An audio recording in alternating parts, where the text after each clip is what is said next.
Vamos, como de bom costume, relembrar alguns textos, alguns versículos que nós já temos decorado, aprendido da palavra de Deus. E esses versículos, eles são úteis no fronte, na hora de combate, na hora que você não tem a Bíblia na mão, mas a palavra está junto de ti. Aonde? Na tua boca e no teu coração. Esta é a palavra da fé que pregamos. Então, precisa esse bom costume, não só aqui, mas lá no culto familiar, no culto caseiro. Se você não tem esse costume, adquira. O que é isso, pastor? É o culto familiar, o culto da tua família. Você desliga lá a televisão, é difícil, né? Mas você consegue, irmão, vai lá que você consegue. O controle está na sua mão. Desliga. E aí vocês cantam, sei lá, se não quiser cantar, não canta, mas se quiser, canta.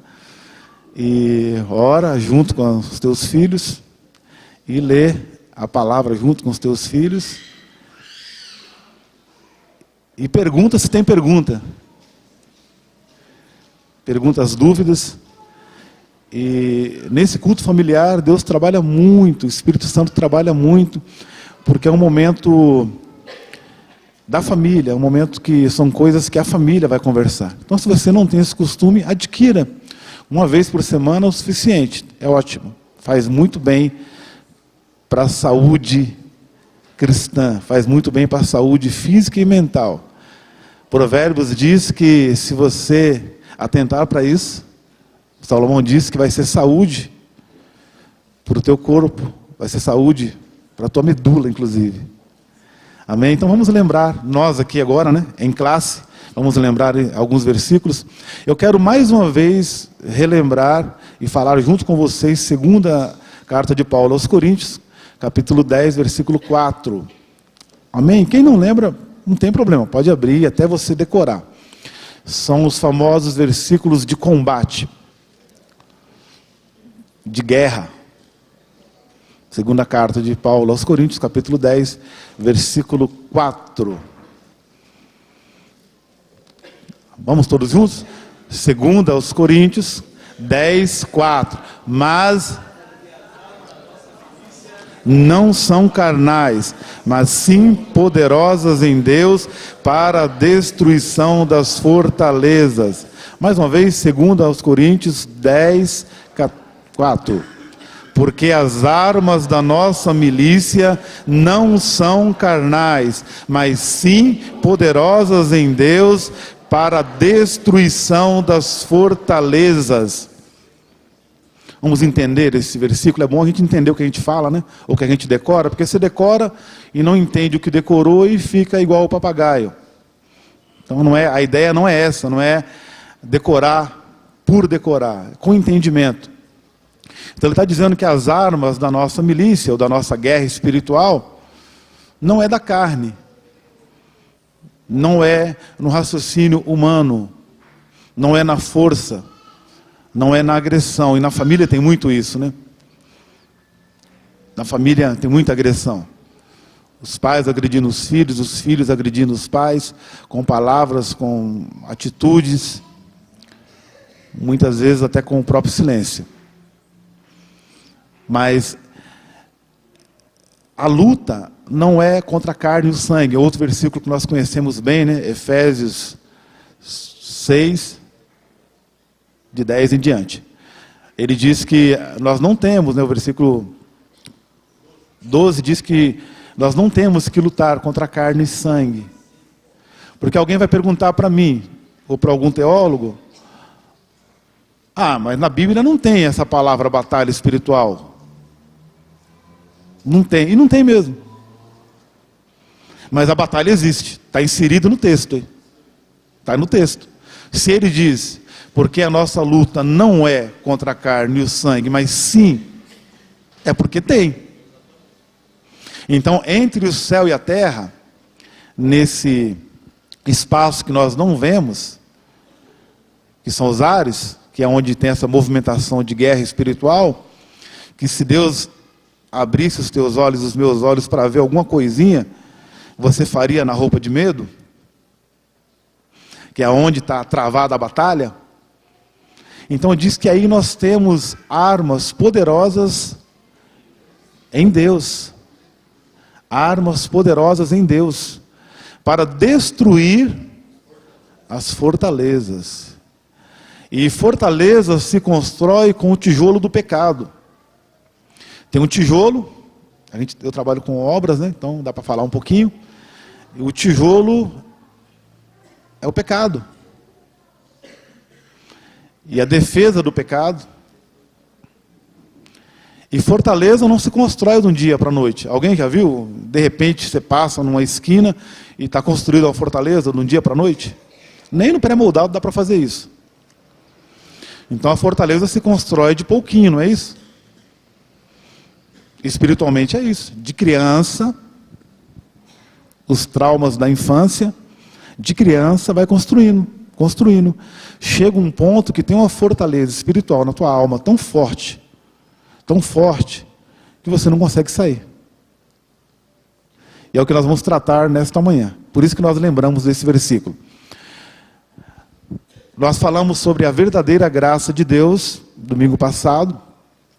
No outro domingo eu disse algumas coisas aqui, não foi para o canal, porque eu não permiti que fosse para o YouTube, porque tinha algumas coisas pessoais. E eu mexi numa casa de marimbondo. Mas Deus mandou mexer, amém, não tem problema. E eu dei o meu testemunho de algumas coisas que aconteceram na minha infância. E falei algumas coisas pessoais também, né? Da minha família, para os irmãos entenderem que o meu telhado também é de vidro, que nem o teu. Que eu estou inserido naquele texto, quando Pedro diz, sabendo que as mesmas aflições se cumprem entre os vossos irmãos no mundo. 5:9, né, de 1 Pedro. Sabendo que as mesmas aflições se cumprem entre os vossos irmãos no mundo. O cara chinês, lá do outro lado do mundo, lá na Coreia, ele está passando o mesmo problema. O filho drogado, o filho boca dura, ou a filha presa em alguma coisa, ou um trauma, ou sei lá, o que vocês passam. O cara está lá na China, passando as mesmas aflições que você passa aqui, porque talvez você vai pensar que só você que está sofrendo, né? Aí vai entrar naquela síndrome de Hyde, né? Vocês não vão lembrar o que é, mas Hyde era um desenho animado que tinha na década de 70, que era uma hiena e um outro bichinho, e a hiena vivia reclamando, ela vivia dizendo, ó céus, ó azar, ó vida, o dia inteiro, ó céus, ó azar, ó vida. Era um desenho animado, os contemporâneos meus eles vão se lembrar, tem gente que está rindo porque lembrou. Então é a síndrome de Hyde, quer dizer, só ele, só ela que é o desgraçado, o miserável da história. Está todo mundo bem e começa a ficar com raiva das pessoas, porque ninguém presta atenção no meu problema, e ninguém presta atenção na minha história, e na família tem muito isso, né? Então só a pessoa que é o sofredor, mais ninguém. Mas eu quero alertar vocês, nós começamos a falar desse assunto, se vocês se lembrarem juntamente comigo, ano passado, nós começamos. Não dá para falar tudo de uma vez, em 1h20 de ministração aqui. Não tem como. Então nós começamos o ano passado, lá atrás. Hebreus capítulo 6, dos rudimentos, lembram? Os 6 fundamentos da fé cristã. Começamos lá atrás. E eu só fui em 2, porque não podia nem posso ir nos outros ainda. Mas o segundo rudimento lá, o fundamento, era arrependimento de... Opa, alguém lembrou. Arrependimento de obras mortas. E eu dizia que esse arrependimento de obras mortas é colocar a mala no chão. Que a maioria não faz isso. Não tem coragem de fazer isso, porque para colocar a mala no chão, você vai ter que enfrentar uma pessoa que é teu inimigo mortal e que vive a vida junto com você para tentar te destruir. E não é o diabo. E essa pessoa, você encontra ela do outro lado do espelho. E precisa, nesse fronte, nessa guerra, nessa batalha espiritual, enfrentar esse teu pior inimigo. Porque esse teu inimigo, ele te defende. Parece que no século 21, ao invés de se falar da graça de Deus, da graça salvadora, a graça que liberta, parece que as igrejas evangélicas estão se enchendo, estão aglomerando um tipo de gente perigosa.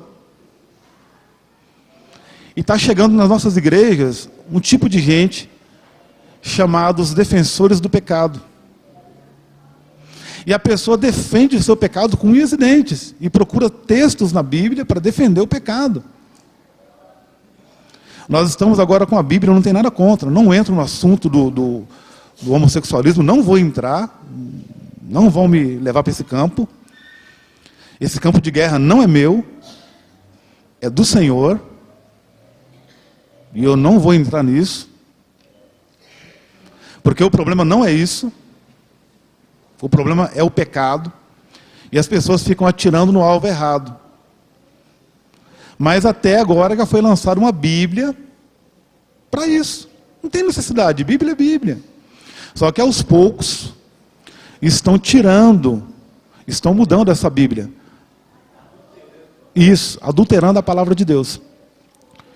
E se você perceber, se você tiver uma Bíblia da década de 70, e se você pegar a cada 10 anos, uma da década de 80, 90, enfim, a cada 10 anos, você vai perceber que aos poucos estão mudando algumas coisas. Exemplo, Romanos capítulo 8. A maioria das Bíblias de hoje já foram adulteradas. O versículo original, os irmãos se lembram muito bem, que ele diz o quê? Agora, portanto, agora nenhuma condenação há para os que estão em Cristo Jesus, ponto e vírgula, que não andam segundo o pecado, mas não anda segundo a carne, mas segundo o Espírito. Desculpa, não anda segundo a carne, mas segundo o Espírito. A maioria das Bíblias está escrito assim: portanto, agora nenhuma condenação há para os que estão em Cristo Jesus. E tirou a parte B do versículo. A maioria. Já foi tirado. E outros textos que nós temos aí, adulterados. Por que eles estão fazendo isso? Porque a nossa sociedade está exigindo que a igreja evangélica mude a sua postura para uma postura mais light, uma postura que abrace mais as pessoas, ou uma postura do humanismo. Na realidade, é uma postura do humanismo. O que é isso, pastor? É a defesa do homem para o homem. É um culto do homem para o homem. Não é um culto do homem para Deus. É um culto do homem para o homem. Quem trabalha com louvor sabe muito bem o que eu estou falando. E alguns louvores são escolhidos para o homem. Aí o grupo de louvor se reúne e vamos ver o que mexe mais com a alma. Como que a gente consegue emocionar mais as pessoas? Mas será? E a música tem esse poder? Lógico. A música tem um poder sobrenatural, porque ela não é da terra, ela é dos céus. Ela foi trazida para a terra. É criação de Deus. E ela tem um poder sobrenatural, sim. No interior, alguém dizia para o meu menino, dizia para ele assim: toca alguma coisa, algum pastor, não preciso citar a igreja nem nome, toca alguma coisa aí. Mas toca o quê? Ele falou: toca alguma coisa, você sabe. Ele falou: mas o quê? Alguma coisa que mexe com a emoção aí, toca aí, toca. O que você quiser, mas alguma coisa que mexa, que faça as pessoas chorar, enfim. Por quê? É lógico, né? O objetivo geralmente é financeiro, e o coração mole, a mão chega mais fácil no bolso. É feito um encantamento. Esse encantamento é perigosíssimo. Esse encantamento, a maioria das pessoas, infelizmente, caem. E não é o nosso assunto de hoje. Estou só relembrando algumas coisas. O assunto aqui é a graça e a força do pecado. E eu dizia domingo passado que graça é essa que não livra o homem da força do pecado. Quero iniciar com vocês lendo um versículo aqui. Pode ser Tiago, capítulo 1, versículo 14. E depois eu vou em outro versículo com vocês. Mas Tiago 1,14. Eu vou devagarzinho, enquanto isso vocês vão lembrando de algumas mensagens que foram ministradas aqui, né? Está tudo ligado, está tudo na mesma sequência. 1,14, 1,13 é melhor. Ele diz: ninguém sendo tentado, diga, de Deus sou tentado, porque Deus não pode ser tentado pelo mal, e a ninguém tenta.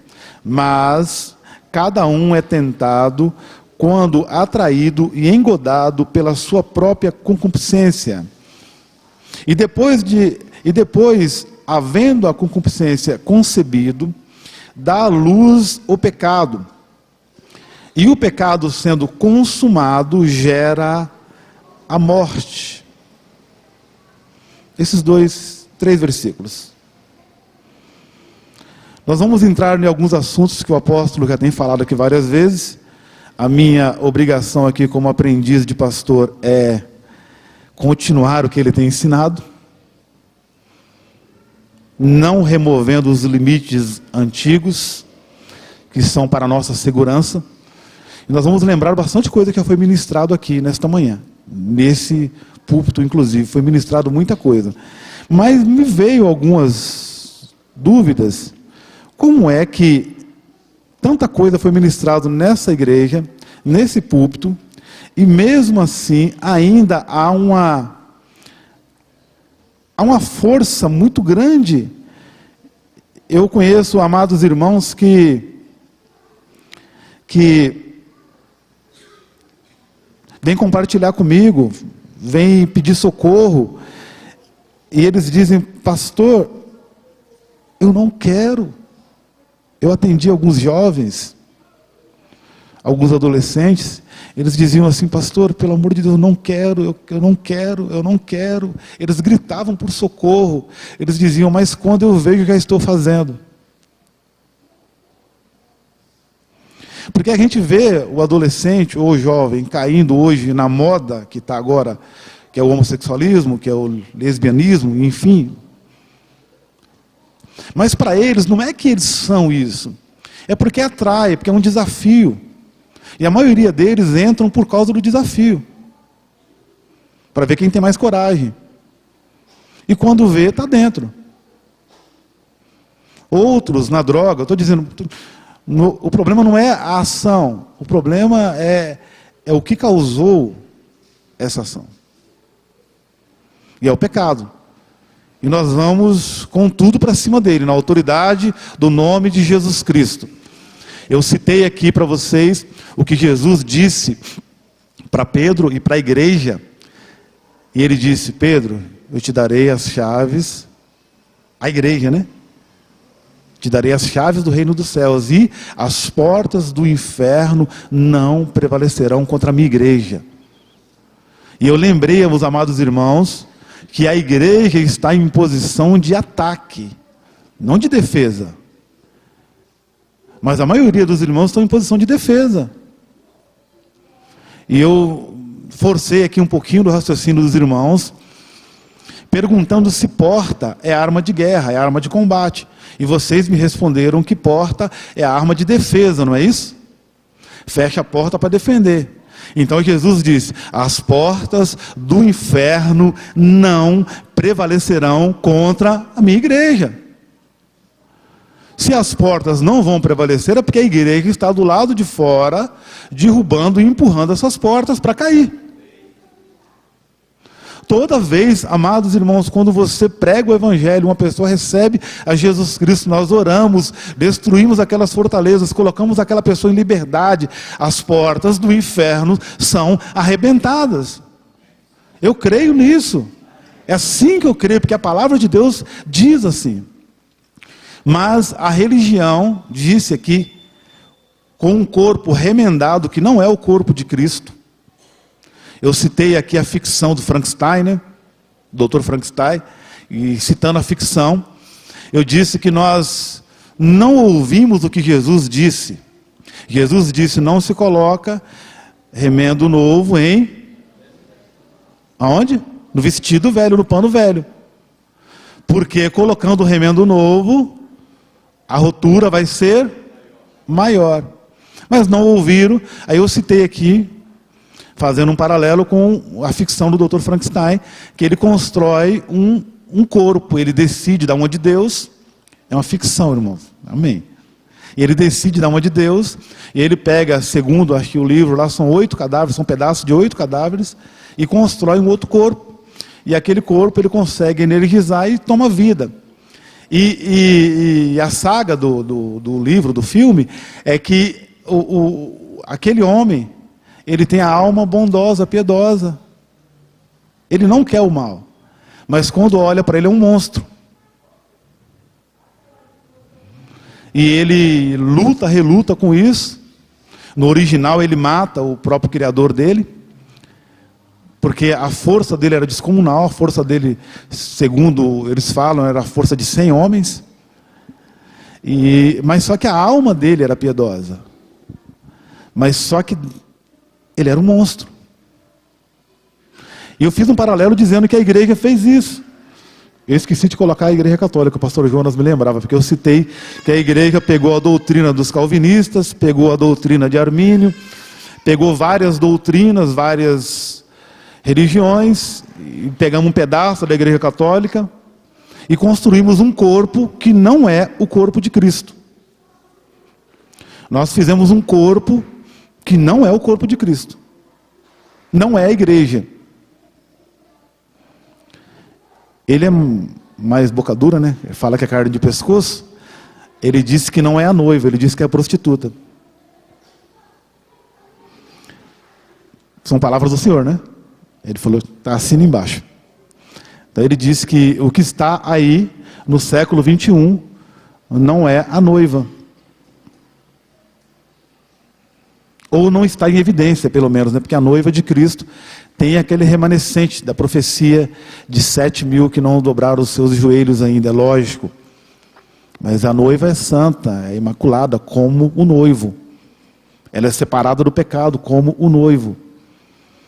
Mas nós pegamos várias partes de várias religiões e construímos isso que nós temos hoje.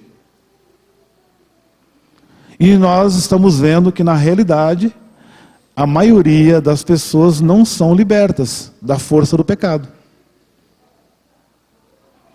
E nós percebemos, então, não que a graça não tenha esse poder. A graça, ela é, como eu citei, disse no Evangelho de João, ela é o próprio Cristo. Ela é Jesus. É a graça de Deus manifesta aos homens.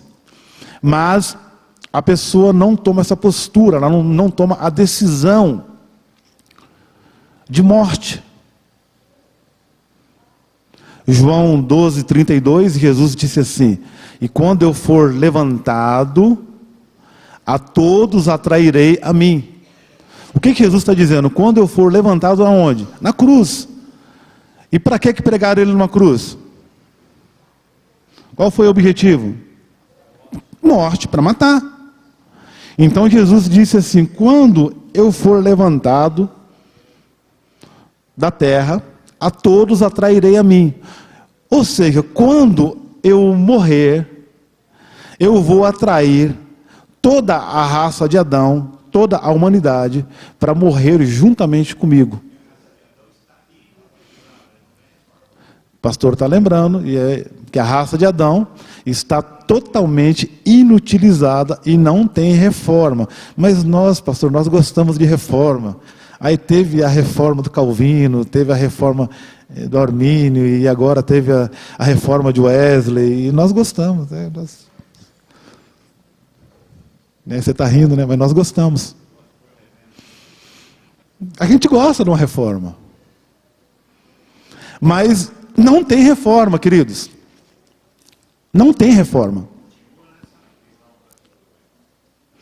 Então, ele diz que quando eu for levantado, ou quando eu morrer, eu vou atrair vocês para morrerem junto comigo.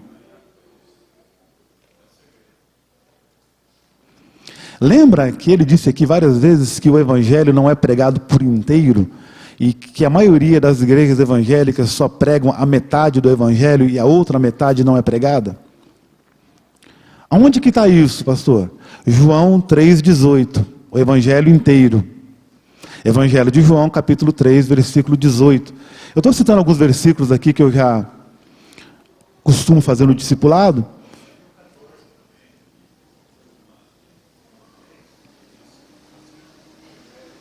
Sim.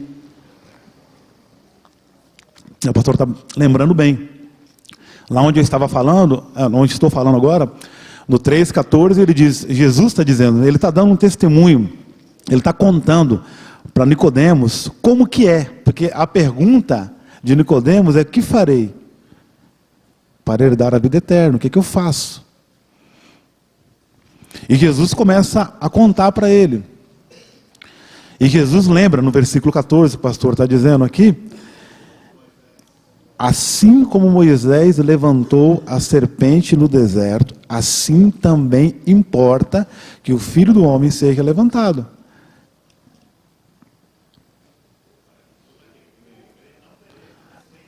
Aí, o versículo que nós conhecemos bem, 16, que é o auge, né? Ah, sim. Vamos citar o 15. Vamos lá. Lá vai minha cola embora de novo. Parar com isso, né? De fazer sermão, preparar sermão, porque vai embora. Amém. Glória a Deus. Vamos no 14. Como Moisés levantou a serpente no deserto, assim importa que o Filho do Homem seja levantado, para que todo aquele que nele crê não pereça, mas tenha a vida eterna.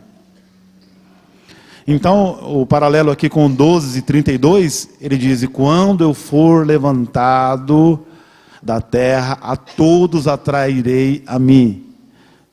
Para quê? Para morrer. A inclusão na morte de Cristo. Sim.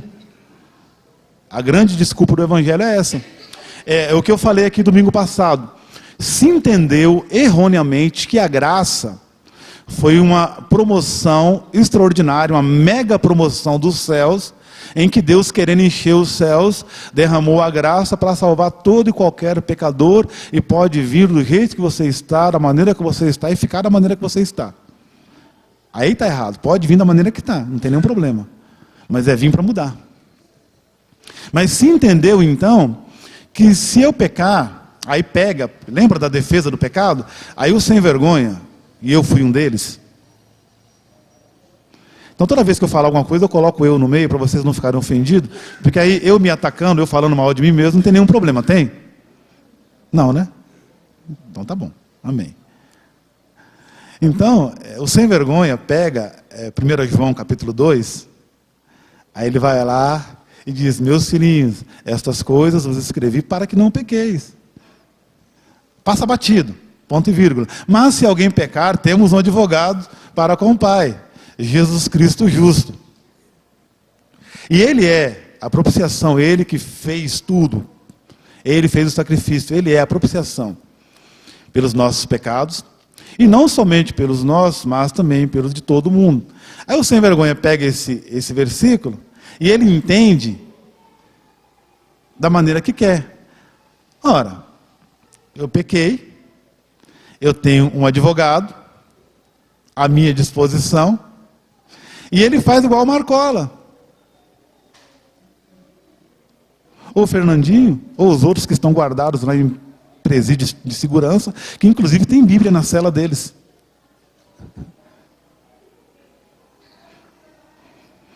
Ele sabe que é só colocar um advogado. E a maioria do pessoal, não vamos entrar nesse mérito também, mas a maioria de quem é do crime mesmo, antes da viatura chegar com o preso lá, o advogado já está lá conversando com o delegado. E disse no Brasil que a cadeia foi feita para pobre e negro, né? Parece que é mesmo. Mas por quê? Porque o cara tem um advogado. E nós pegamos essa mentalidade do bandido. Eu falei no outro domingo que todo pecado é crime hediondo.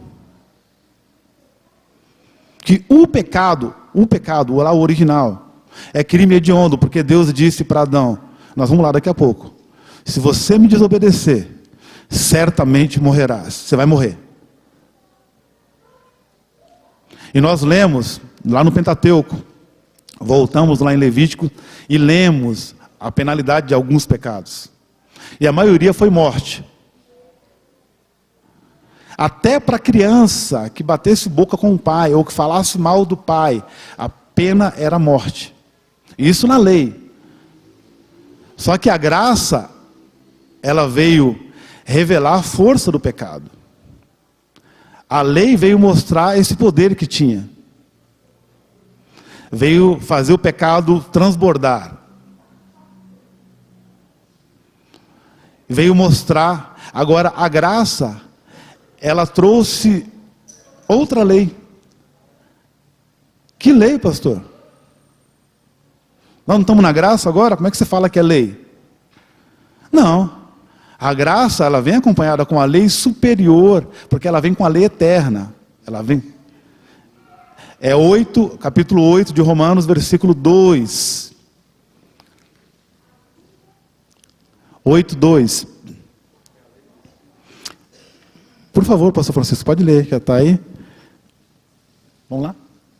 Porque a lei do Espírito de vida em Cristo Jesus Porque a lei do Espírito de vida em Cristo Jesus me livrou. Aí está o segredo. Vai livrar ou livrou? Vai livrar ou livrou? Me livrou da lei, do pecado e da morte. Pois não? Estamos à disposição aqui.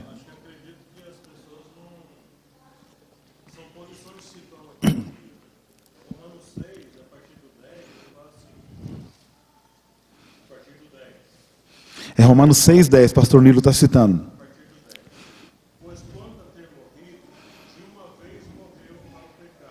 Pois quanto a ter morrido, de uma vez morreu para o pecado. Mas quanto a viver, vive para Deus.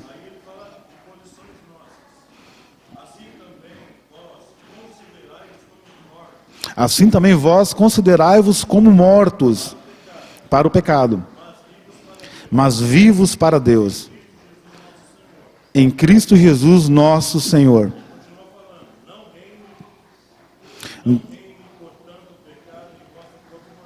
Não reine, portanto, o pecado em vosso corpo mortal, para lhe obedecerdes em suas concupiscências. Nem tampouco apresenteis os vossos membros ao pecado, por instrumento de iniquidade, mas apresentai-vos a Deus como vivos dentre mortos, os vossos membros a Deus como instrumentos de justiça. Porque o pecado não terá domínio sobre vós, pois não estáis debaixo da lei, mas debaixo da graça. Pois que pecaremos porque não estamos debaixo da lei, mas debaixo da graça? De modo nenhum. Não sabeis vós que a quem vos apresentardes por servos, para lhe obedecer, sois servos daquele a quem obedeceis, ou do pecado para a morte, ou da obediência para a justiça. Fecha bem. Pois é isso que nós estamos tratando agora, o posicionamento. Decisão. Nós vamos ministrar, por exemplo, eu posso ministrar isso aqui esta manhã, para vocês e junto com vocês. E hoje pode ser um dia que marque a sua vida, ou simplesmente pode ser mais uma escola dominical. Vai depender muito qual foi o teu objetivo de vir neste lugar. Ah, pastor, é domingo, escola dominical, vamos para a igreja, levar as crianças e vamos para a escola dominical. Ah, pastor, vamos adorar a Deus e vamos... tem algumas pessoas que eu gosto lá, outras que eu não gosto, mas eu só me relaciono com as que eu gosto. E vamos lá, porque eu quero ver os meus irmãos, os meus amigos. Então, vai depender do teu objetivo. O que você veio fazer aqui. Porque eu vou lembrar para vocês um versículo que define muito bem isso. Profeta Joel, capítulo 3, versículo 14. E nós voltamos lá para Romanos daqui a pouquinho. Nós vamos ficar bastante em Romanos hoje, se Deus assim permitir. Nós vamos chegar em todos eles. Vamos lá. Mas Joel, ele disse assim, ele teve uma visão, vou explicar para vocês o versículo antes de citar. Ele teve uma visão, e na visão que ele teve, ele viu um vale, um lugar rebaixado muito grande, e nesse vale ele viu várias multidões, ou seja, vários grupos de pessoas. Imagine aí essas manifestações que se fazem contra o governo. Tem várias multidões, não tem? Um no grupo, tal, no Brasil inteiro, aí a reportagem quer mostrar, e quer levantar o Ibope e tal, e assim por diante. Então são várias multidões. Foi mais ou menos isso que ele viu, só que ele viu em um lugar só.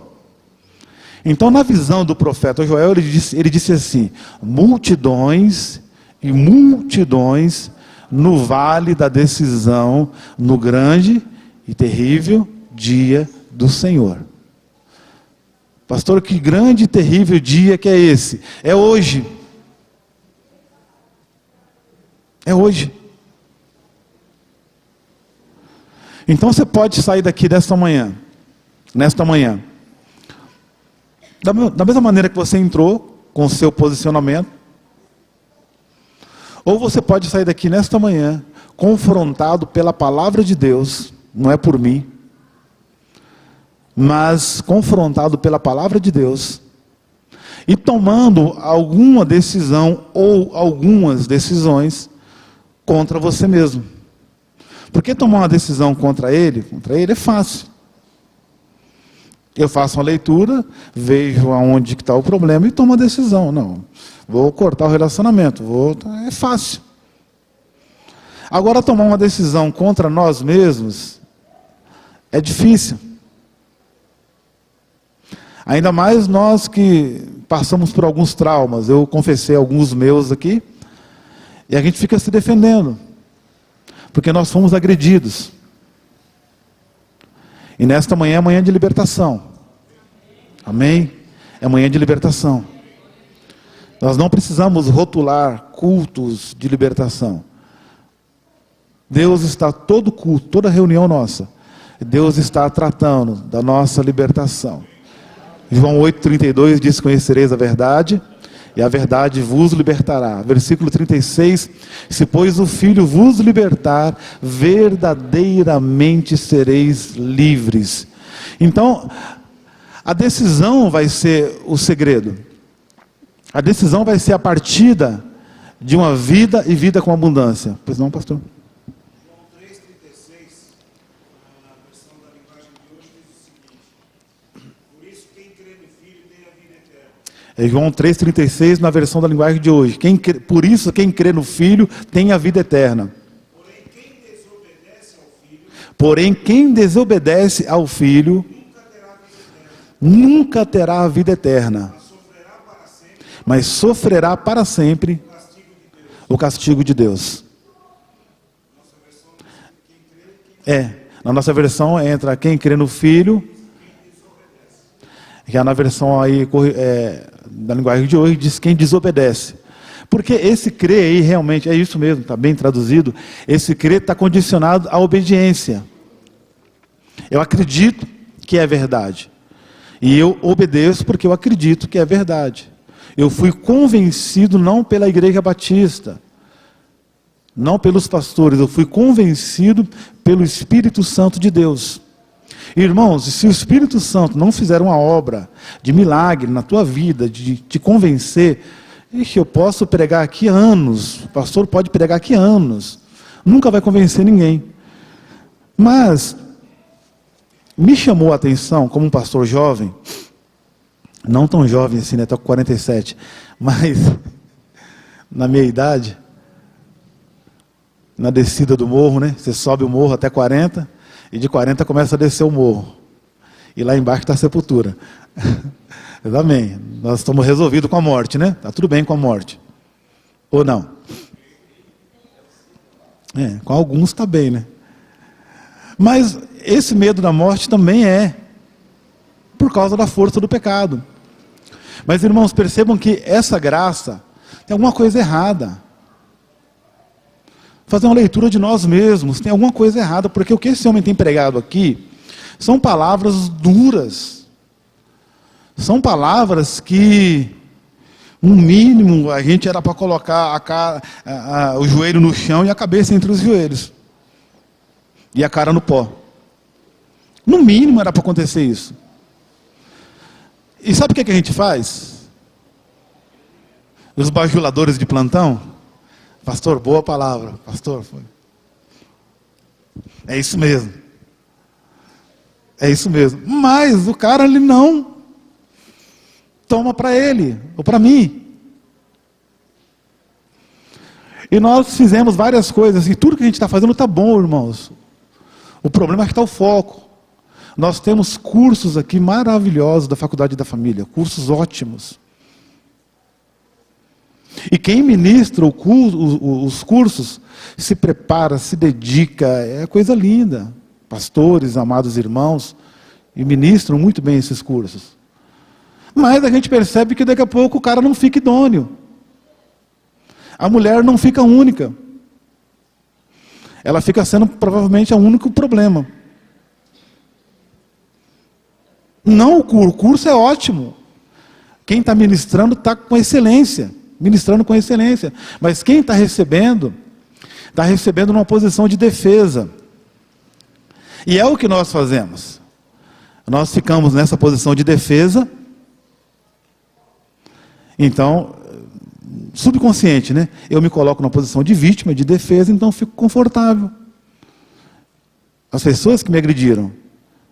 E no subconsciente foi formado isso. Na nossa infância, desde a nossa infância, agredidos pelos nossos pais, geralmente, né? Quando diz, pais, não provoqueis a ira de vossos filhos. É isso. Recebemos palavras horríveis. Eu contei um pouquinho da minha infância, não tem problema, eu estou curado, liberto, está tudo bem.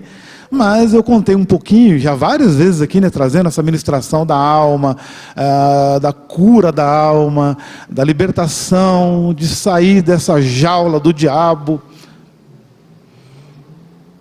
A coisa é tão ridícula, é tão absurda. Imagine comigo aqui, uma grade, uma cela, um quadrado, né? Cercado de grades, e você dentro. E alguém chega lá, e abre a porta e fala, pode sair. E você não sai, a pessoa não sai. A pessoa fica no fundo da jaula, da grade, lá, ou da cela, com a porta aberta. Mas, amados irmãos, só quem sofreu sabe o que eu estou falando. Alguns quadros de depressão. A pessoa está com a cela está aberta, a porta está aberta, mas a pessoa está lá dentro, sentado num canto, e não tem força para levantar e sair. Teve casos de eu segurar na mão da pessoa, começar a orar e falar, vamos, em nome de Jesus Cristo, eu estou te tirando para fora, pega na minha mão, vamos sair. E a pessoa começou a chorar desesperadamente, até que sai. Pastor, o pastor tem a psicologia do Espírito Santo, é isso que nós temos. A força de alcançar a alma do homem, a revelação do Espírito Santo. Mas a maioria está nessa posição. Jesus Cristo venceu a morte, venceu o inferno, aniquilou o poder da morte, tomou o império da morte que estava na mão do diabo, libertou o homem, mas esse homem, dentro de uma cela, de uma jaula, com a porta aberta, mas não consegue sair. Porque o diabo disse o seguinte: agora eu não consigo com os grilhões que foram quebrados. E Jesus quebrou. Mas o diabo, como um bom psicólogo da humanidade, um bom acusador, ele fala: eu vou prender esse cara na mente, vou prender no raciocínio.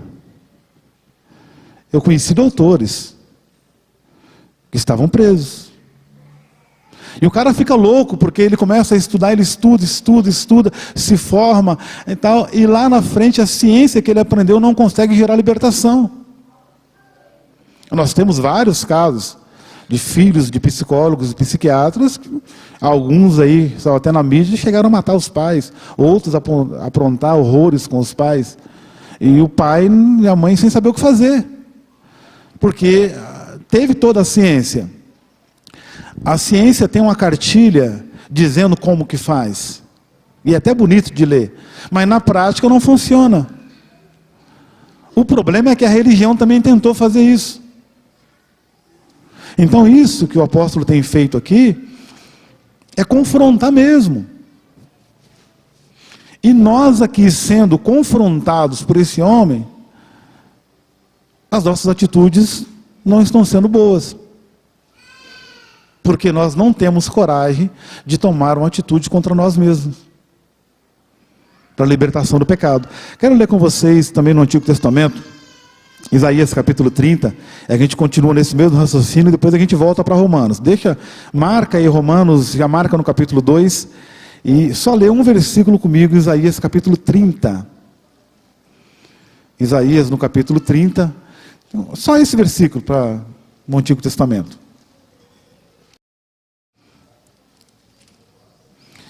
Ele diz assim: ai dos filhos rebeldes, diz o Senhor, que tomaram conselho, não de mim, e que se cobriram com uma cobertura, mas não o do meu espírito, para acrescentarem pecado a pecado. Aí, diz que descem ao Egito, sem perguntarem a minha boca, para se fortificarem com a força de Faraó, e para confiarem na sombra do Egito. Você fala, o que tem a ver esse texto conosco? Não é para Israel, que Israel foi buscar... Irmãos, se você continuar a leitura desse livro, você vai descobrir que o profeta Isaías, ele pega o contexto dele. Israel, Judá, estava praticando feitiçaria. Estava levando os seus filhos para serem apresentados a Moloque. Estava adorando a Baal. E eles buscaram, diz o Senhor, tomaram conselho não de mim, e se cobriram com a cobertura, mas não do meu espírito, para acrescentarem pecado a pecado. Foi feito aqui na mesa aqui de oração, de reunião aqui, um comentário, e meio que na brincadeira, mas é sério, de alguns irmãos preocupados com a CPI do nosso governo aí, da Lava Jato e assim por diante. Não se preocupe com isso, irmão. Isso aí é Deus que está movimentando. Tudo é Deus. Amém? Tudo é Deus. Aí o pastor lança uma resposta que mandaram para ele, das notícias, e ele responde: mas e nós? E Malaquias 3, 8 a 10? Porque eles estão roubando um homem. E o que vocês me dizem? Ele mandou para um amigo dele. O que você me diz de um homem roubando a Deus? Não é pior? Então a gente quer acusar o governo, quer acusar o nosso Senado, o nosso parlamento, mas e a igreja? Então se a igreja não tiver cura, Como que ela vai ministrar cura? Então Deus tem uma obra de espanto, de assombro. Vocês escutam isso aqui há anos, né? Na vida desse homem, tem mesmo. E vai ser realizada mesmo. Eu creio. E se você não crê, Deus coloca outro no teu lugar. Quer dar vaga? Eu vou segurar a minha. Eu vou segurar, firme. Mas para essa obra de espanto e de assombro, tem que ser preparado um alicerce. Tem que ser preparado um fundamento. Porque é uma obra tão grande de espanto, de assombro, que esse ministério vai socorrer nações. Esse ministério vai socorrer ministérios grandes, que vão vir de grandes escândalos. Mas Deus está executando uma palavra que disse, uma profecia, através do apóstolo aqui, dizendo que Deus começaria a exercer juízo, e a começar pelos cabeças, por nós. E Deus está cumprindo. Doa quem doer, não importa. Nós estamos aqui para resolver, em nome de Jesus Cristo. Doa quem doer. Esse homem não é conivente com nada de errado, queridos. Dou meu testemunho por ele, nós aqui, como pastores, assinamos embaixo. Nunca. As pessoas que, como eu disse, os bajuladores de plantão, se aproveitam da generosidade, da bondade, do perdão que ele tem, que eu penso num homem perdoador. Eu não perdoaria algumas coisas que o Senhor perdoou, eu preciso ser tratado ainda. Mas algumas coisas que fizeram contra o Senhor, gravíssimas, e o Senhor graciosamente perdoou, eu não teria ainda maturidade, eu sei que tem que perdoar, não teria maturidade para fazer o que o Senhor já fez. Esse coração amoroso. Mas as pessoas levam então o que fazem com Deus, a defesa do pecado. Se fazem isso com Deus, não vai fazer com Ele? Aí você fala, mas Deus está vendo, queridos. Mas tem o sangue. Estamos lembrando aqui Jesus indo para o Gólgota, e ele dizendo para aquelas mulheres que choravam ao seu sofrimento, da Via Cruz, lá da Via Dolorosa, como chama a Igreja Católica, e as mulheres choravam desesperadas, e Jesus disse, filhas de Jerusalém, não chorem por mim, antes chorai por vós mesmos e por vossos filhos. Porque se fizeram isso ao lenho verde, que se fará então ao seco? É o que ele está lembrando aqui. Então, amados, é uma palavra de exortação para mim, para que Deus possa realmente trazer essa obra de espanto e de assombro, mas em pessoas novos nascidos, regenerados pelo poder do Espírito Santo de Deus, que é o único que pode fazer essa obra na vida do homem, de regeneração. Então ele diz, o profeta está dizendo que esses homens buscaram conselho, mas não foi em Deus. A maioria das grandes religiões hoje realmente buscam muito conselho. Mas por que não buscam em Deus?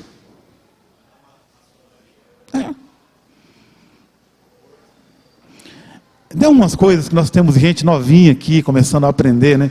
E a gente fica meio, para não falar alguma coisa.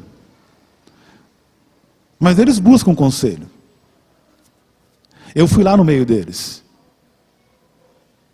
Eu fui convidado para grandes ministérios, eu estive no meio de grandes ministérios. Eu vi com os meus olhos, não foi ninguém que me falou. Mas eles buscam conselho. Na política, na maçonaria.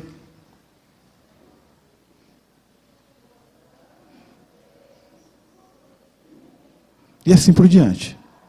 Não dá para falar mais, senão vocês se assustam. Se ele for contar para vocês algumas coisas aqui, você nunca mais pisa na igreja evangélica.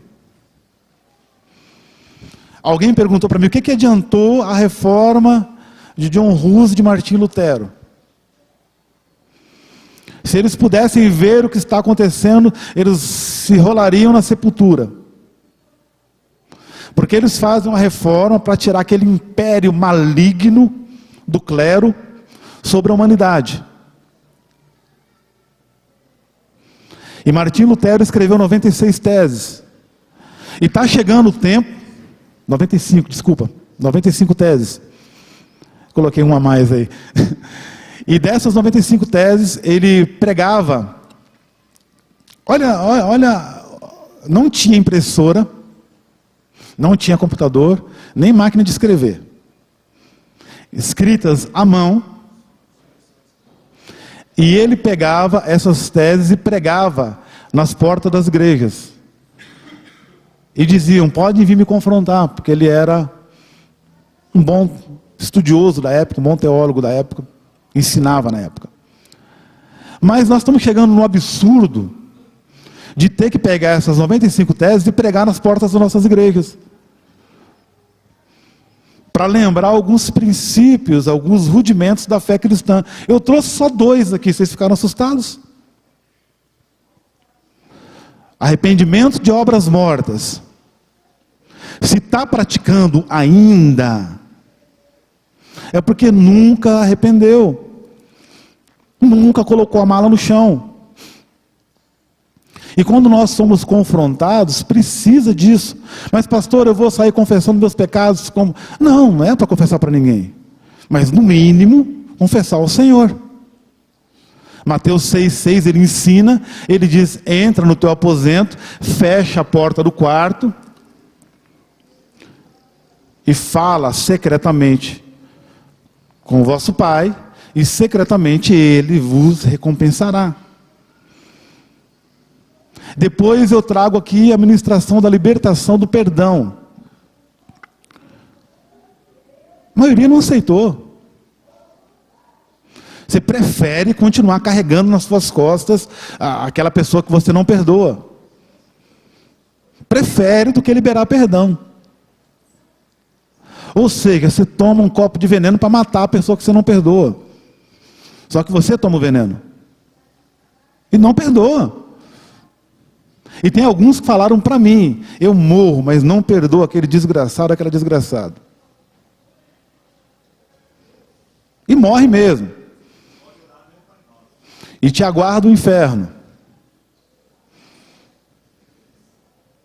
Mas não. Então, que dureza do nosso coração. De geração dura. E vocês que são jovens, que vão ministrar a palavra de Deus, que Deus vos fortaleça, vos corrobore, vos ajude, porque vocês vão pegar uma geração pior ainda. Uma geração com a couraça do pecado. Dura de transpor. Totalmente apóstata. Vai pegar uma geração que Paulo fala para o jovem pastor Timóteo, ele alerta, ele diz, são homens que doutores, mas com a mente cauterizada. Enganando a si mesmo e aos outros. Então, só para a gente volta lá, enquanto o pastor Nilo vai falando aqui, a gente vai abrindo aí Romanos capítulo 2, para a gente falar um pouquinho aí da força do pecado, antes que a hora avança. Pois não? 2.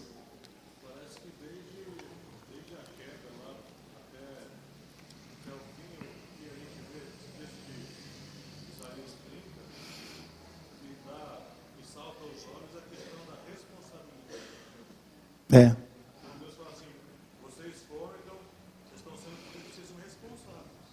Vocês sabem que vocês estão fazendo. É isso mesmo. A lei da responsabilidade é uma coisa que tem todo mundo. É o que nós vamos ver agora. É o que ele está dizendo, a responsabilidade é pessoal, que é o que diz Jeremias 18, né? Não vai lá, só estou lembrando. O Ezequiel, desculpa. Ele diz que a responsabilidade é pessoal. Então o que nós estamos trazendo aqui? É que você pode tomar uma atitude de vida nova, de vida com abundância, na presença de um Deus vivo e santo. Mas não é um Deus que carrega pecadores, como eu disse que a senhora perguntou. Que carrega pecadores na sua santidade. Não. Ele atrai pecadores pelo sacrifício do seu Filho, para que não sejam mais pecadores, mas sejam santos. Sejam santos. Deus não está carregando pecador nenhum na sua santidade. Mas, no capítulo 2, que vocês estão abertos aí, ele começa a falar da impenitência dos judeus, ele começa a lembrar algumas coisas da justiça de Deus. E no versículo 13, ele diz assim: porque os que ouvem a lei não são justos diante de Deus, mas os que praticam a lei hão de ser justificados. Porque quando os gentios que não têm lei fazem naturalmente as coisas que são da lei, não tendo eles lei, para si mesmos são lei, os quais mostram a obra da lei escrita em seus corações, testificando a sua consciência e os seus pensamentos, quer acusando-os, quer defendendo-os. Versículo 16: no dia em que Deus há de julgar os segredos dos homens por Jesus Cristo, segundo o meu evangelho. Paulo está lembrando aqui, ele está falando para judeus em Roma e para gentios também, mas aqui ele fala com os judeus dizendo o seguinte: os gentios, eles não conhecem a lei de Moisés. Ele faz esse alerta para eles. Mas ele diz, existe uma misericórdia de Deus. Paulo está querendo transmitir isso. Existe uma misericórdia de Deus tão grande, que esses gentios, não tendo lei, não conhecendo a lei, eles fazem naturalmente as coisas que a lei ordena. E o segredinho do versículo 13 é que ele diz que, ele fala para os judeus, ouvem a lei, ele diz, porque os que ouvem a lei não são justos diante de Deus, mas os que praticam a lei hão de ser justificados. E ele chama a atenção do Sinédrio, porque ele diz, vocês vão lá, ouvem a lei, vocês vão lá, ouvem a lei, vocês vão lá, outra vez ouvem a lei, e viviam ouvindo a lei. Mas a lei falava da aparição do Messias, que ia justificar o homem, que ia ser o Messias, que ia ser o vicário de Deus, que ia ser aquele que ia resolver de uma vez por todas o problema da humanidade. Mas ele diz que esses homens que praticam hão de ser justificados. Aí ele faz a exortação para os judeus falando sobre os gentios. Ele diz que eles, em seus corações, eles mostram a lei nos seus corações. Ou seja, não o músculo de carne, mas aqui, no entendimento, coração aqui. Não coração bomba, coração aqui. Ele diz, em seus corações, testificando a sua consciência e os seus pensamentos, quer acusando-os ou quer defendendo-os. Então percebam que o problema está aqui. Nós fazemos uma autodefesa nossa tão boa, que nós nunca estamos errados. Você já pegou gente assim? A pessoa nunca está errada. Nunca perde. Você já percebeu que você, que eu, nós já fizemos isso várias vezes? A gente não quer perder. Nem na piada a gente quer perder. Se um conta a piada, o outro quer contar uma melhor. A gente não quer perder. E fica aí, mente, coração e pensamentos, defendendo e acusando. Quando acusa muito, a gente vai dormir, né? Quando a mente, o coração aqui dentro começa a acusar muito, e aí o Espírito Santo trabalhando, a pessoa geralmente diz que está muito cansada e vai dormir, em vez de colocar o joelho no chão e ir para o fronte, ir para o combate. Quando você está se sentindo acusado, querido, querida, aqui, é Deus na sua misericórdia, com o Espírito Santo, tentando tratar você. É hora de colocar o joelho no chão. É hora de colocar a mala no chão. E dizer, Senhor, é isso mesmo. Eu tenho sido mesmo homicida, porque eu desejei o mal do meu irmão. Quando desejo o mal, desejo a morte.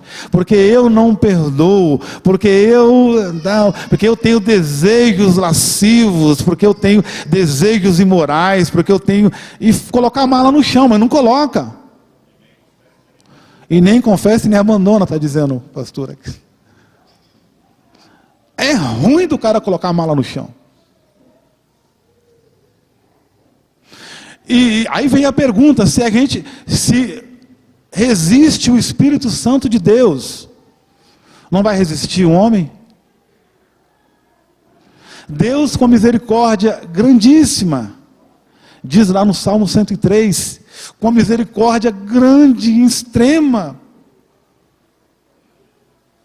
E o salmista diz que ele não nos tratou segundo os nossos pecados.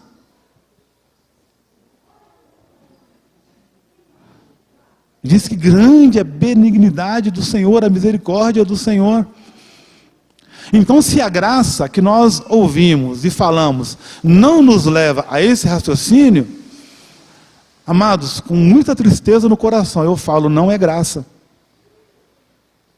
Não é graça. Porque a graça tem que fazer o ser humano melhor. Efésios 2,8 diz, porque pela graça sois salvos. Isto não vem de vós. É por meio da fé, desculpa. Pela graça sois salvos por meio da fé. E isto não vem de vós. É dom de Deus, é presente que você não merece. Não vem das obras, para que ninguém se glorie.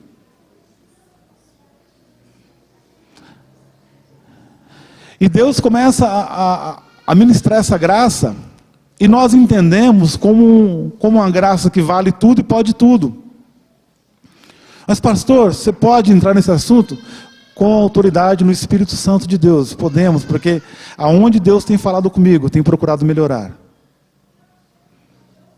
Mas é para nós. É para nós líderes, é para nós. É a partir de nós. Porque as ovelhas estão olhando e os olhos foram feitos para ver. Mas uma graça que não convence, que não leva a confissão, a arrependimento, a abandono das más obras, então não é graça. Então não é graça. E nós queremos que o Espírito Santo então venha e nos encha de dons. Como? Um dos maiores problemas que eu tive nas igrejas pentecostais que nós trabalhamos no interior foi exatamente esse. Eram pessoas que falavam em línguas, eram pessoas que profetizavam, mas estavam na prática do pecado. Aí você fala, mas pastor, gente, o texto é claro. Marcos 16, 15 em diante, lá no 16 ele diz que esses sinais seguirão os que crerem. É lógico.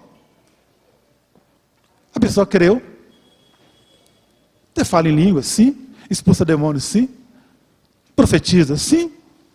Só que aí entra no contexto de 7:21 de Mateus. 7:21, ele diz, e muitos, quantos? Quantos? Pouco ou muito? Quantos? E quando a Bíblia diz muitos, é muitos mesmo. Ele diz, e muitos, naquele dia me dirão, Senhor, no teu nome, não profetizamos, não falamos outras línguas, não expulsamos demônios, e não fizemos maravilhas. E vocês já sabem, já foi citado muito esse versículo aqui, ele diz, lhes direi abertamente, nunca vos conheci. Apartai-vos de mim, vós que praticais a iniquidade. É aí que nós pegamos agora, essa pequena palavrinha, iniquidade. Pecado com consciência, iniquidade. Iníquo, Satanás, sabia que não podia, mas fez, ou Satanás não sabia? Sabia? Então a palavra iniquidade vem de onde? De iníquo. Então o iníquo o que é? Parecido com Satanás. A palavra mais bonita que tem para usar é isso. É uma pessoa que se assemelha com Satanás. Sabia que estava errado, mas ele diz, então eu subirei as mais altas estrelas e colocarei o meu trono.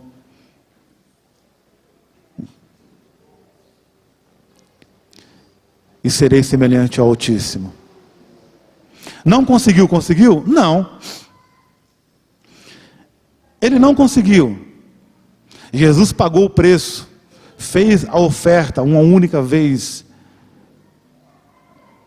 onde nós vamos chegar daqui a pouco. É o último Adão, é a promessa de redenção.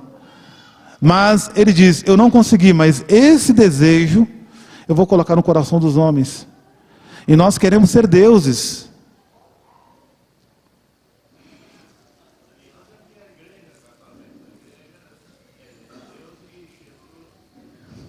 É quando ele fala aqui que os homens das religiões colocam Jesus de office boy.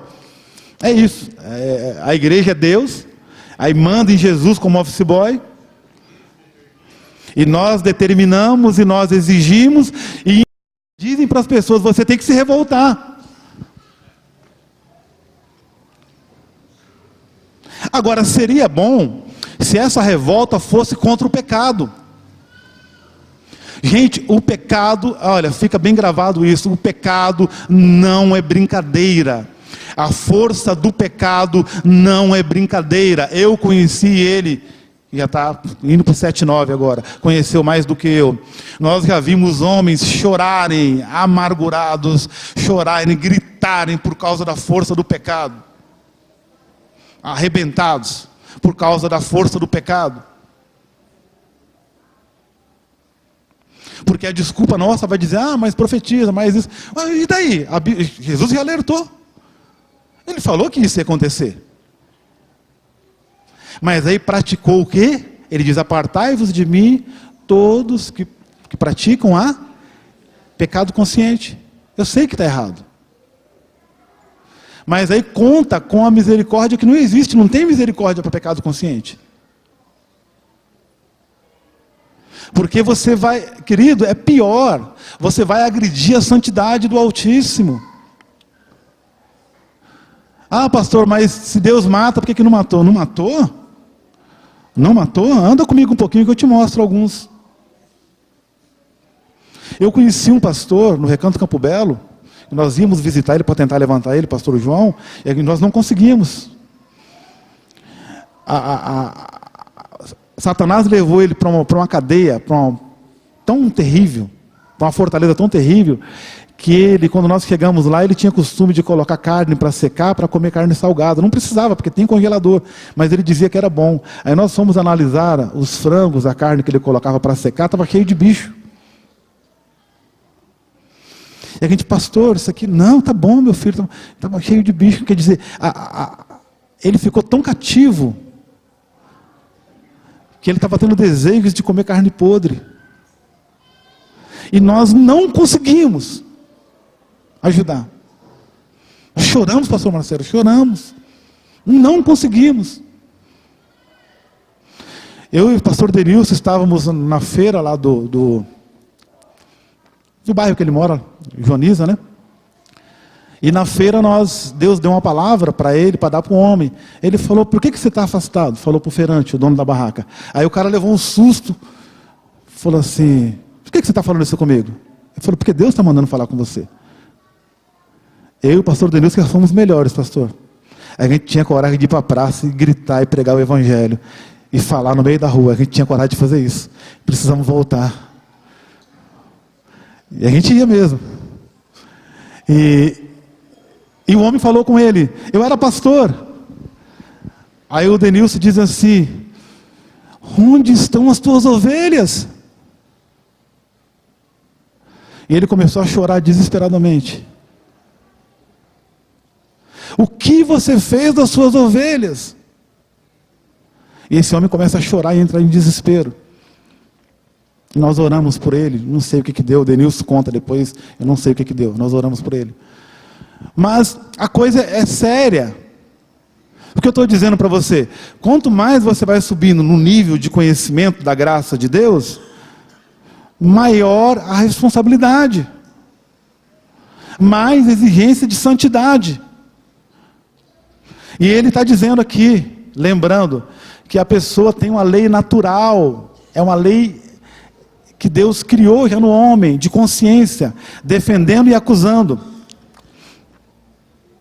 E ele diz, versículo 16, no dia em que Deus há de julgar os segredos dos homens, por Jesus Cristo segundo o meu evangelho. Que dia terrível vai ser esse?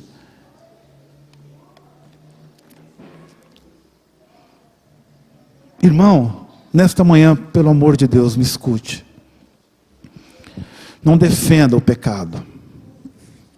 Ele mesmo vai preparar a sua cama de morte. Você acha que não morre? Eu já vi muita gente morrer. O pagamento vai vir, exatamente. O salário do pecado é a morte. Não defenda a graça salvadora, redentora de nosso Senhor Jesus Cristo. É para isso. Não defenda. Não defenda.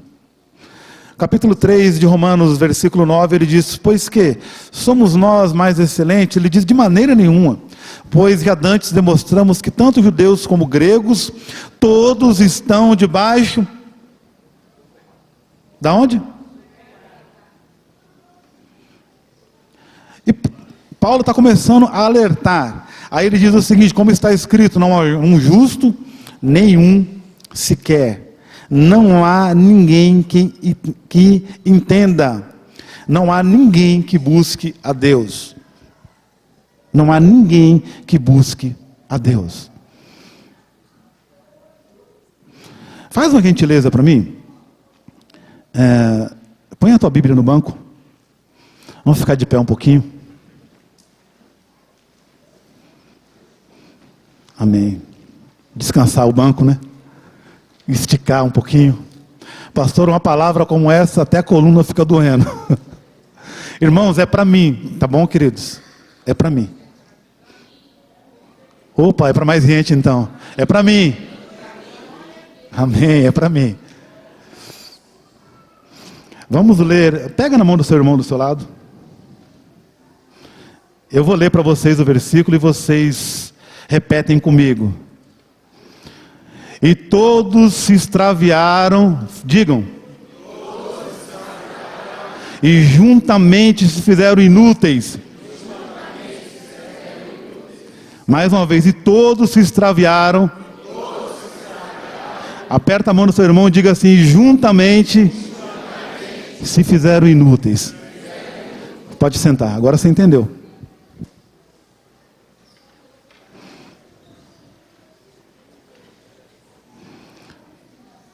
Todos, irmãos, se extraviaram. Continuação, parte B. Não há quem faça o bem, não há nenhum só. Aí ele relata sobre o homem, a situação do homem, desse homem inutilizado, o que ele faz. Vou ler só um versículo, ele diz, a sua garganta é um sepulcro aberto. Com as suas línguas tratam enganosamente. Peçonha de áspide está debaixo dos seus lábios, é só veneno. Tem pessoas que têm tanto veneno na língua que se morder a língua morre envenenado. Tem pessoas, toma cuidado. De vez em quando a gente não morde a língua, cuidado. Tem pessoas que têm tanto veneno. É o que ele diz aqui? Veneno de áspide. A áspide é uma serpente um pouquinho menor que ela pica e sai de baixo, porque você não cai em cima dela. É mortal. Derruba um cavalo. Derruba um camelo. Diz que tem veneno de serpente debaixo da língua. A boca, um sepulcro aberto. Conversa aí, onde você anda, no trabalho que você está. Ah, pastor, mas isso que você está levando a gente a raciocinar hoje, nós estamos no mundo, pastor. Nós vivemos no mundo. Mas Jesus disse: Pai, eles estão no mundo, mas eles não são do mundo. Eles estão, mas não são. Eu quero dizer que você que recebeu a Jesus Cristo como Senhor e Salvador, você não é um ser humano comum, não pode ser comum. Não pode ser comum. Você é sobrenatural, as suas atitudes, a sua conversa, o seu jeito de falar, o seu jeito de olhar, tem que ser do céu, tem que ser sobrenatural. Porque vem a desculpa: estamos no mundo. Aí a gente, com essa desculpa, se enrola no meio do mundo. Não, queridos. Só mais um versículo no capítulo 3. Ele diz no versículo 20: por isso nenhuma carne será justificada diante dele pelas obras da lei, porque pela lei vem o conhecimento do pecado. Aí ele finaliza esse texto com os judeus, entra no capítulo 4. No capítulo 4 ele fala sobre a justificação pela fé. Ele dá o exemplo de Abraão. E entrando no capítulo 5, no versículo 12, foi o que eu citei domingo passado, e disse que voltaria nesse assunto. Demorou, né? Demora até a gente chegar, porque senão fica sem contexto, você fica sem entendimento. Aí ele dá a receita para nós, 5,12, ele diz: porque como por um homem entrou o pecado no mundo, e pelo pecado a morte, assim também a morte passou a todos os homens, por isso que todos pecaram. Então ele lembra a gente do Éden. Aqui ele está lembrando do Éden, dizendo: o pecado entrou lá. O pecado singular, o pecado da criação, na criação, o pecado DNA, o pecado que você nasce com ele, a natureza pecaminosa. Quando Deus vai falar com Noé, aí ele diz: me arrependo de ter feito o homem, e vou destruir toda a carne sobre a terra. E aí ele diz para Noé: porque a sua imaginação é má, a sua mente é má, e continuamente má, e a sua imaginação continuamente má. Ele diz para Noé o porquê do problema. Ele diz: não tem jeito. Não tem jeito. Ele diz para Adão, vocês lembram muito bem, não dá para a gente entrar no texto agora, o tempo já foi embora. Mas ele diz para Adão: Adão, se você comer, certamente você vai morrer. A serpente diz: certamente não morrereis. E Deus disse: certamente morrerás. E a serpente diz: certamente não morrereis. Pode comer. Pode comer. E a voz da serpente está até hoje. Que nada. Tanta gente aí, cadê isso que os crentes falam? Cadê? Que Deus mata, que Deus faz isso, cadê? E a serpente diz: certamente não morrereis. E convence a pessoa do pecado e continuar no pecado. Mas a palavra de Deus é: certamente morrereis. E morreu o homem. E aqui ele está lembrando para nós que esse homem morto, lá no Éden, entrou lá o pecado e a morte. E assim a morte passou para todos os homens. Por isso, todos pecaram. Por quê, pastor? Porque nasceu. Deus fez o primeiro como matriz, e o DNA ficou corrompido. E de um homem só veio toda a humanidade. Não tem para onde correr, queridos. Isso é genética, não tem para onde correr. De um homem só, somos todos irmãos. Todos. Quer crentes ou não crentes. Uma irmandade, infelizmente, por causa do DNA do pecado. Da mesma raça, a mesma massa, o mesmo DNA do pecado. A criança pequenininha, ela pratica o mal, sem consciência do mal, mas pratica. Está sozinha, faz alguma coisa, derruba um copo, derruba alguma coisa, você pergunta: quem foi? Ela fala: eu não. Mas quem é que ensinou para a criança a mentir? A mãe? Será que a mãe ensinou para a criança a mentir? Que mãe faria isso, né? Aqueles bandidos que eu trouxe aqui falando de várias coisas que vai indo, o pecado vai indo, vai indo, vai indo. Mas esses homens nasceram assim? Essas mulheres nasceram assim? Eu falei aqui do caso lá de Goiás, né, do monstro de Goiás, da dona Dilma, que era uma feiticeira que tinha matado uma criança. E no ritual de bruxaria, comendo o coração da criança, a polícia pegou em flagrante. Mas nasceu assim. Não nasceu um bebezinho lindo, que a mamãe embalava? Aquele bandido que vocês odeiam, que vocês querem ver morto e picadinho, não é isso? Mas nasceu assim? Será que a mãe estava passando a mão na barriga e dizendo: meu filho vai ser um belo de um bandido, meu filho vai ser um traficante, meu filho... Alguma mãe falou isso? Com certeza que não. Mas já lá no ventre, o DNA do pecado, a força do pecado estava lá. E tem que ser vencido. Então ele disse que entrou lá no Éden. Entrou no Éden. E passou para todos.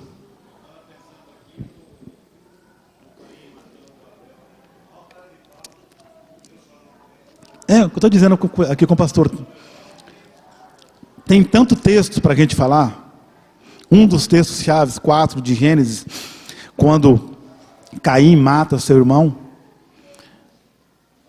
e Deus confronta ele, depois que ele apresenta as ofertas e tal, e Deus fala para ele, Deus ainda avisa para ele: se você fizer bem, vai ter aceitação. Deus avisa. Lembra que eu falei aqui que Deus está lá no futuro? Deus já está lá no futuro. Fica tranquilo com o teu futuro, Deus já está lá. Mas Deus lá no futuro, Ele avisa no passado para Caim: Caim, se você fizer bem, vai ter aceitação para a sua oferta. Mas se não, o pecado está na tua porta. E onde eu li lá, da nossa consciência, defendendo e acusando, porventura não é Deus falando aqui? Não é a mesma mensagem que Deus falava com Caim?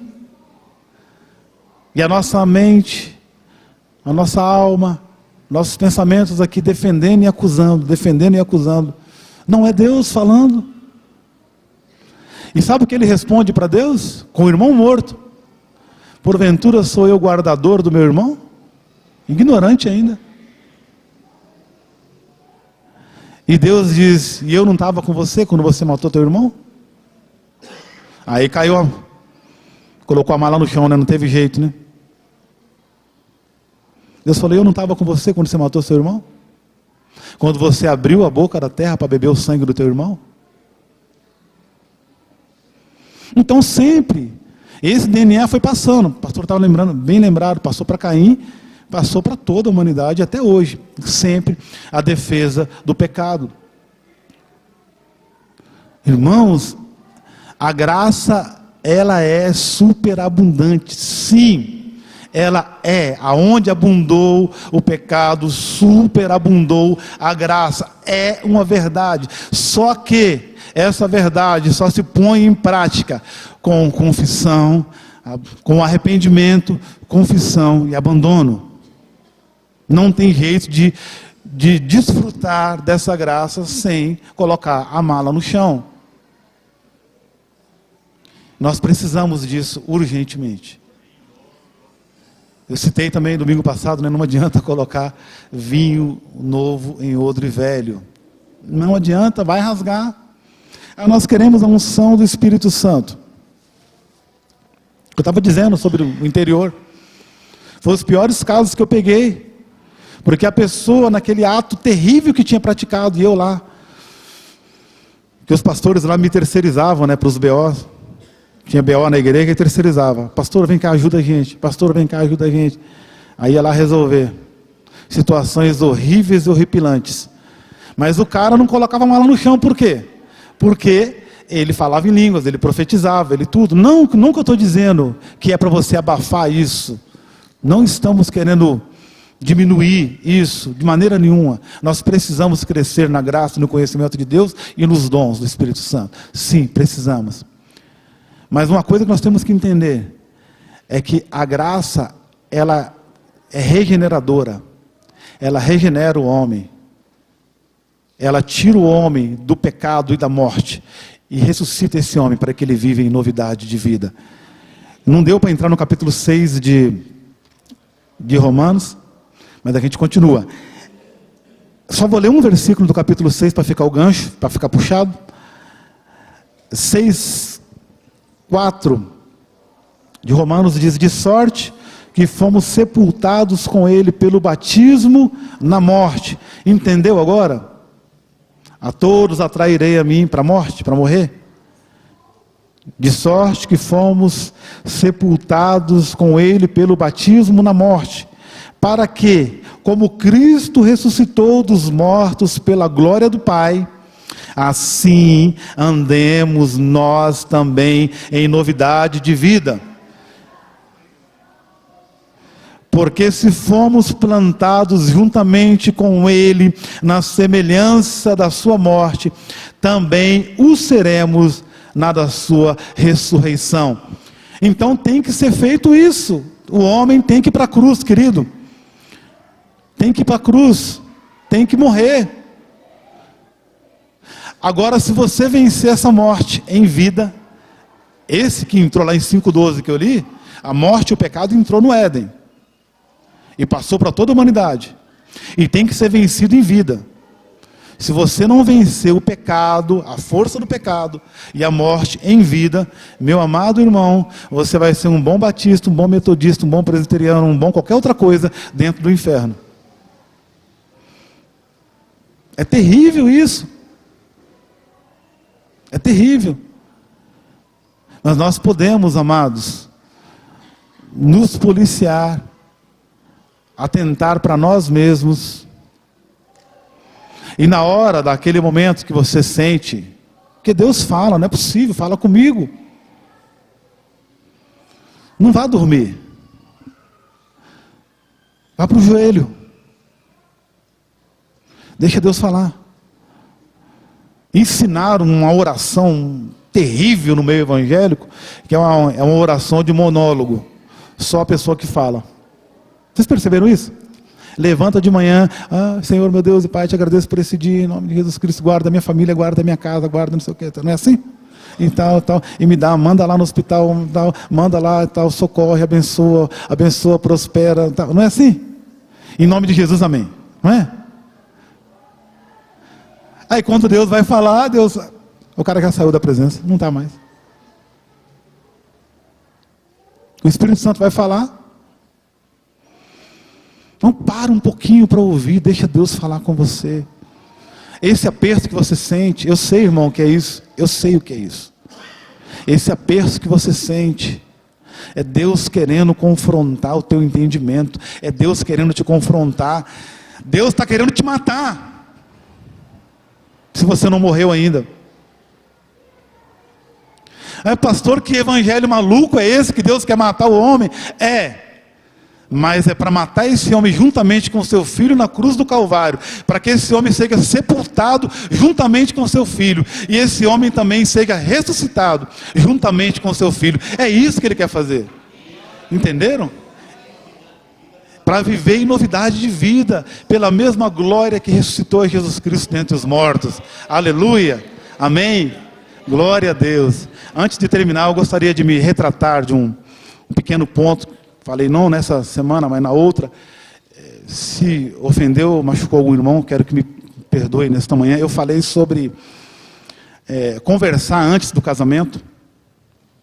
A gente tem que conversar antes do casamento, porque eu estava tratando de um assunto familiar, né?